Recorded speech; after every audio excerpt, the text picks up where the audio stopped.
这新闻一开始赶紧来关心受人虐待死亡这个囡仔凯凯案件。这法院呢在今仔日是最后一届审理庭，做灵母的大姊当场回实咧，讲对不起凯凯和家属。另外，做灵母的小妹呢，伊的辩护律师有关是主张无罪，检方也对这两个人分别请求法院甲因判无期徒刑，还有有期徒刑18年。最后一次审判有什么想要说的吗？细老二母姊妹啊，涉嫌虐死10甫囡仔凯凯，专案这次辩论终结后一摆就是一审宣判13公布，也毋过两个人拢表明无愿意告定填破。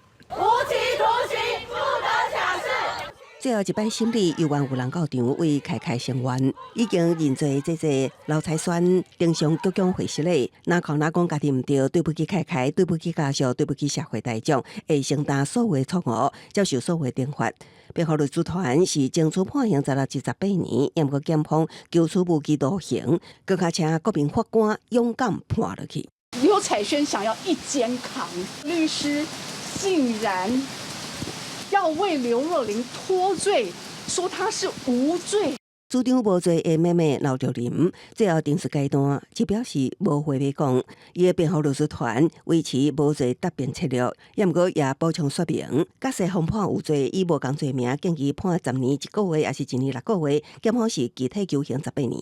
家属也有去开庭，应该都有看到他的状况，当然是不好。我觉得他们可能还需要时间。专案的审理庭未至开10摆，那是团款凯凯家属。外用精神科医师等人也受连续出庭替凯凯受虐待作证，检方也呼吁千万唔通通承细老二母姊妹的恶性，若无会辜负凯凯甲其他儿童，民间更加发起，呼吁集会声援。我组成的成员呢，我们最开始是8个人，他们也都是各行各业的妈妈。我们希望不要再有下一个凯凯，因此我们提出我们的诉求，我们活动不会延期。发起人强调，任何外在因素拢未影响这场集会伫初10举行，行动丰富照常进行。公视新闻采访报道。